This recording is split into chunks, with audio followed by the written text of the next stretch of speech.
Hi guys, welcome back to the channel. I've had my home internet connection upgraded to FTTP, it's fibre to the premises, or ultra fast as it's sometimes known. And they've put in this modem here. I can show you the old modem and the new router and also the old router as well, because I've noticed that two repeater frequencies that I have programmed into my FT2D, which are for GB3HG and GB3CD respectively, although I cannot hit either of those repeaters from in here. There was QRM there, and now it seems to have gone. So I think it might have been something to do with the setup, but we'll see. So down there is the modem, and I'll just pause and I'll show you what's on the other end of that.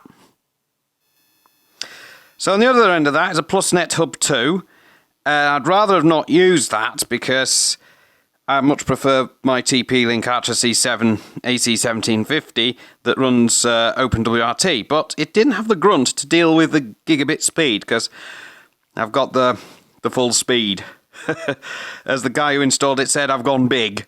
Yeah, because, you know, I obviously upload videos to YouTube and I do need to be able to do that. And also call my dear spouse in Florida, and also there's the odd live stream that I do on YouTube as well. So, and I watch loads of videos on YouTube as well from other channels, so it's kind of good to have that, so it's helpful. I also discovered when setting this up that my APRSI gate actually can connect to the 5 GHz Wi-Fi, because apparently the Raspberry Pi 3B Plus can do that, which I didn't even know. So before I had that arrangement, I had the TP-Link router, which I've just described, and I also was going through this thing, and I'm thinking either this or that router was causing some of the QRM. Or it could have been something else that I've also got, that I've also changed. So this is my current network switch, which is a TP-Link TL-SG108E, which is a gigabit capable switch, which kind of needed when you've got a gigabit fibre connection coming in. And that was bought to replace this one, which is a Netgear ProSafe FS108, which is only capable of 100 megabits per second, which is not ideal when you've got Ethernet equipment that's capable of the gigabit speeds, and you kind of need to use those. So that's the other change I made. And if I bring in my FT2D when it stopped doing things, if I switch that back off there and go back to, let's get rid of that. If I bring it in, so that's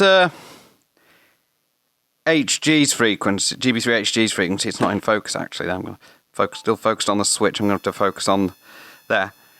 There's no QRM there at all. So I used to get really bad QRM on there. That's for GB3CD, I believe. I used to get bad QRM on those two frequencies whilst in here. But since changing the network around and having that internet upgrade, that QRM has gone. So I think one of those devices might have been causing it. I don't know which one, but I think one of them might be causing it. But I'm not going to try. So, I wonder how the noise levels are for CB in here, bearing in mind I live in a block of flats. So, let's have a look at that.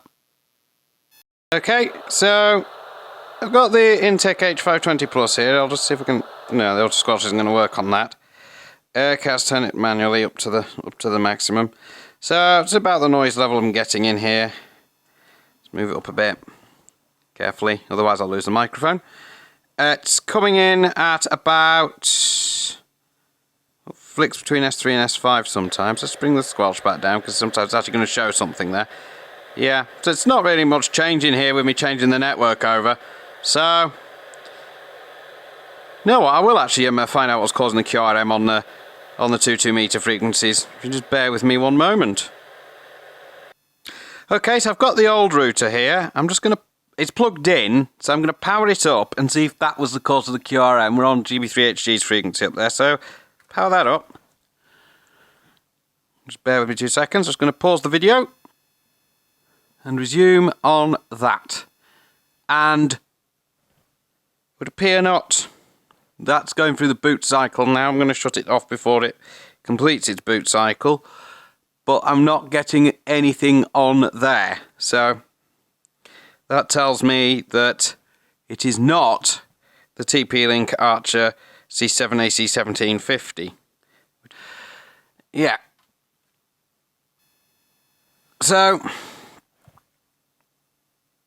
yeah, that's just sitting there, just minding its own business.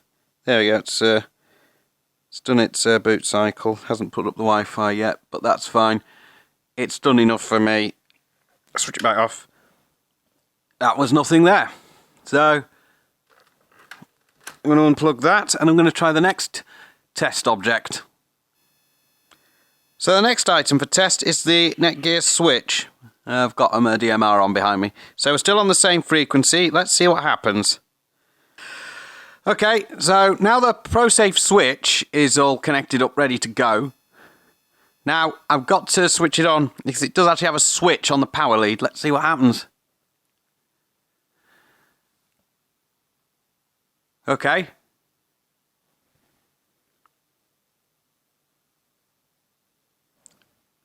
Nothing. Absolutely nothing.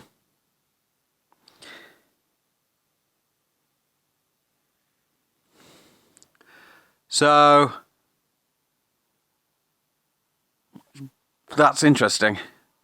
Absolutely nothing there at all. So, I think there's just one more item to test. And it's this. So let's test it. Right, so this doesn't have a power switch on it. You just plug the power in and it comes on. So this is where I'm going to have to do that. There we go. The power's now on. Let's see.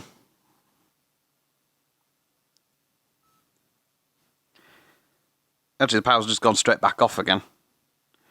It's not helpful. There we go. That's flashing. It's obviously doing something. So I'll go back up to the radio. Okay, so that's the radio there. And try the other frequency. Nothing.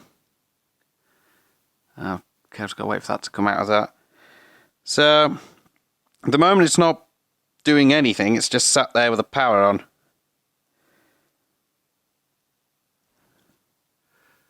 So,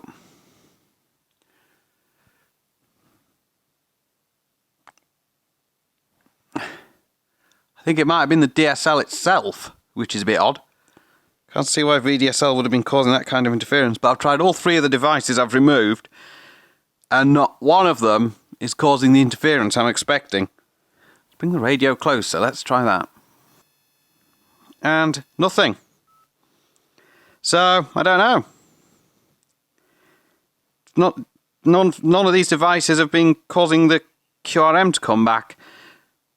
So I wonder what it was. I wonder if it was the DSL itself, which would have been plugged in behind me.